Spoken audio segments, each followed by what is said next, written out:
Who doesn't love a good Hollywood sword fight? The romance, the daring do. Sure, we love other kinds of movie combat too, like fistfights, gun battles, and kung fu. But there's something unique about two protagonists facing off with swords. Why?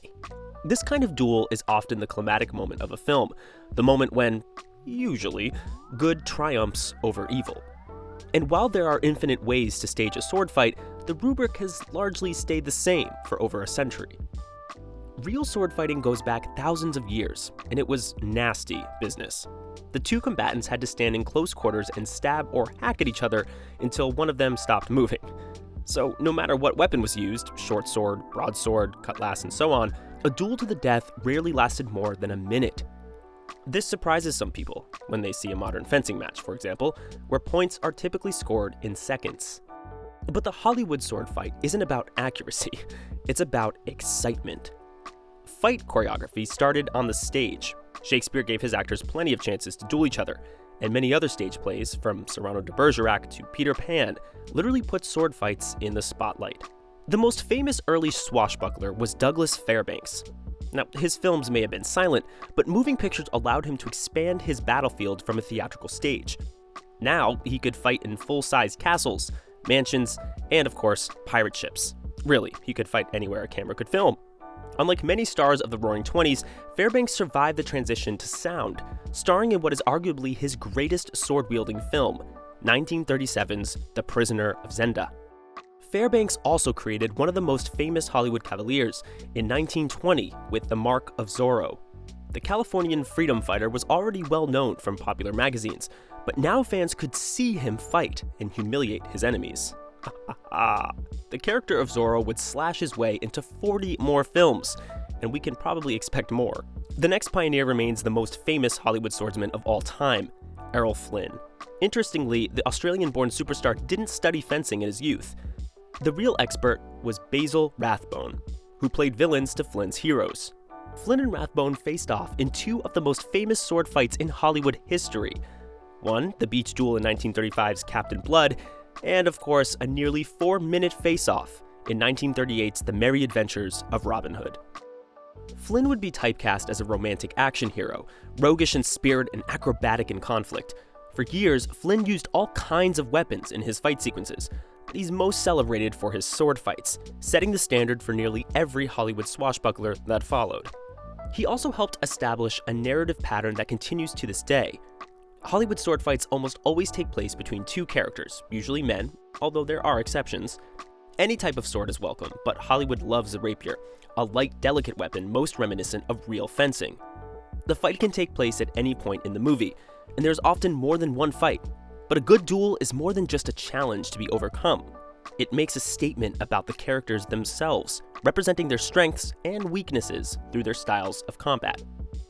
Most of the actual movies in a Hollywood sword fight are simple, a repetitive series of lunges and parries. The actors are trained to keep a safe distance, of course, so they don't actually stab each other by accident. The movement is exciting, but what's more exciting is the sound. The unique clanks and scrapes of metal on metal. This, more than the actual choreography, signals to the audience that the action is skilled and fast. Another important feature is the landscape. A sword fight in an empty setting is fine, but it's so much better when the terrain is varied. Think of staircases, deadly drops, and yes, chandeliers. This gives the swordsman a chance to show off their cat-like agility and to mix up the action. The duel isn't just a fight, remember, but a showcase of the hero's physical prowess. In classic Hollywood films, the duelists wouldn't just fight, but also talk. Banter was a vital ingredient, showing off the hero's rapier wit. To stage a sword fight, directors bring in fight choreographers. Each duel is put together like a dance sequence, where every single movement is planned beforehand. This careful work maximizes excitement, but it also keeps the actors and stunt people safe. Perhaps the most celebrated swordsman was the late Bob Anderson, who was both a competitive foil fencer and a master of stage combat. Choreographers blend the speed and posture of real fencing with exaggerated, even balletic, movements. Of course, real swords are basically giant knives, and directors have to decide how graphic to make their fight scenes. Older films suggest the violence without showing too much blood and gore, but our tolerance has, no surprise, grown a lot over time, along with makeup and special effects, and many duels are portrayed as a gritty, desperate battle for survival. An early example is the 1971 version of Macbeth, directed by Roman Polanski. The film was bankrolled by Playboy Enterprises, and the scenes revel in nudity and violence. The final sword fight has all the qualities of a classic Hollywood duel, but the action is different. It's vicious and clumsy, filmed largely with a handheld camera. The death blow isn't a demure stab through the heart, but a credible beheading. This willingness to draw blood makes the combat feel more serious, even disturbing, but it can also mimic real sword fighting. Another grim illustration comes in The Duelists, an early Ridley Scott film from 1977. In the second duel of the film, Scott famously included a hyper-realistic touch just before the bout begins. One of the swordsmen pauses so that he can sneeze. For the audience, this makes the scene feel more vivid, as if we're watching the proceedings in person and in real time. When the fight starts, the lunges are quick and mean-spirited, and it all ends unsettlingly fast.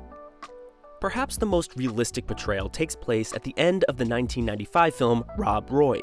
Here, the wronged Scottish clan leader Rob Roy challenges an English aristocrat to a duel to the death. Rob Roy takes up a heavy Scottish claymore, while Archibald chooses a rapier. The action takes place in aggressive bursts, with long pauses as the two opponents size each other up. The fight also ends in a gruesome mess.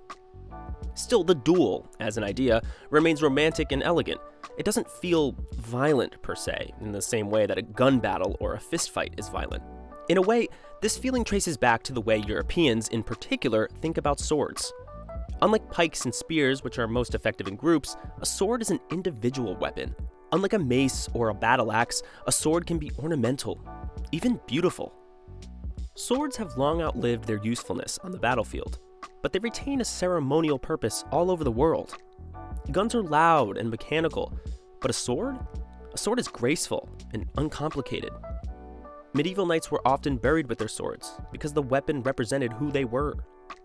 In Japan, a dishonored samurai might use a wakizashi, or short sword, to commit seppuku, or ritual suicide, symbolically turning his most prized possession against himself.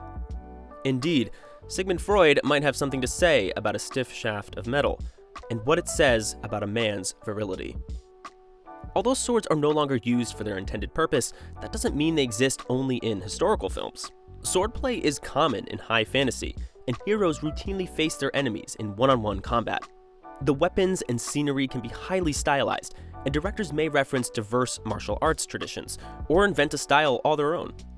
And every now and then, a movie takes place in the present day, including a deadly duel, such as the little-known indie film from 1991, By the Sword.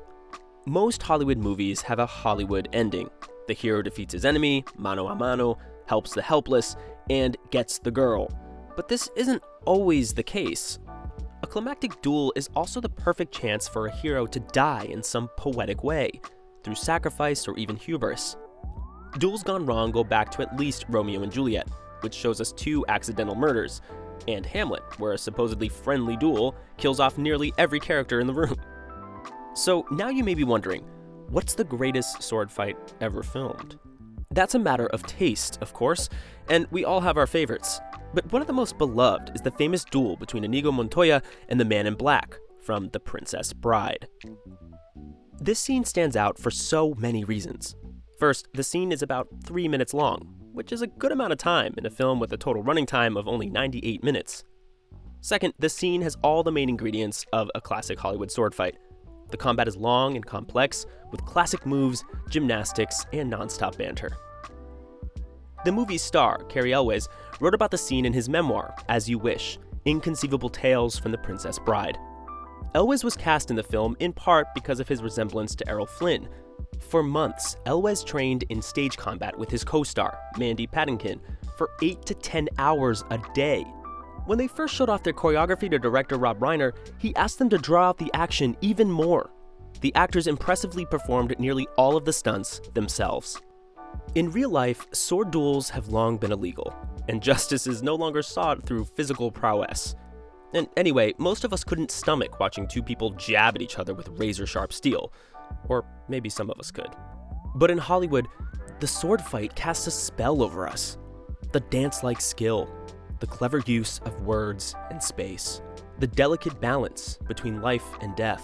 Other types of action may come and go, but the sword is forever.